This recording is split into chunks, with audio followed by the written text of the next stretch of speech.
সহিহুল বুখারীর 16 নম্বর হাদিস।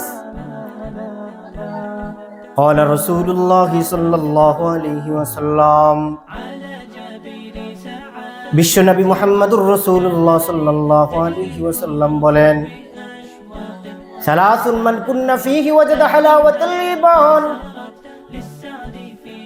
তিন ব্যক্তি এমন, যে তিন ব্যক্তি ঈমানের স্বাদ পায়, ইবাদতের স্বাদ পায়।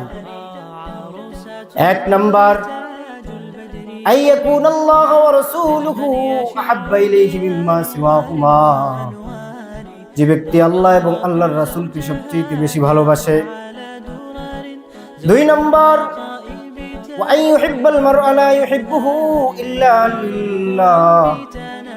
যে ব্যক্তি পরস্পর ব্যক্তি একজন আরেকজনকে ভালোবাসে শুধুমাত্র আল্লাহর জন্য, দুনিয়ার কোনো স্বার্থে নয়। তিন নাম্বার, ওয়া আইয়াকরাহা আন ইয়াউদা ফিল কুফরি কামা ইয়াকরাহু আন ইউকযাফা ফিন নার। যে ব্যক্তি কুফরিতে ফুরে যাওয়া এতটাই অপছন্দ করে, যেভাবে আগুনে ঝাঁপ দেওয়াটাকে অপছন্দ করে।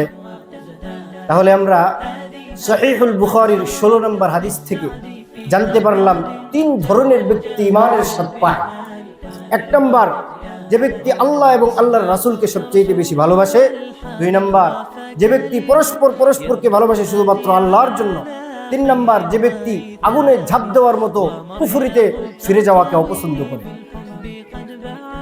তাহলে এই ঈমানের স্বাদ যখন মানুষ পাবে, তখন তার জিকির করতে ভালো লাগবে। সুবহানাল্লাহ, আলহামদুলিল্লাহ, লা ইলাহা ইল্লাল্লাহ, আল্লাহু আকবার।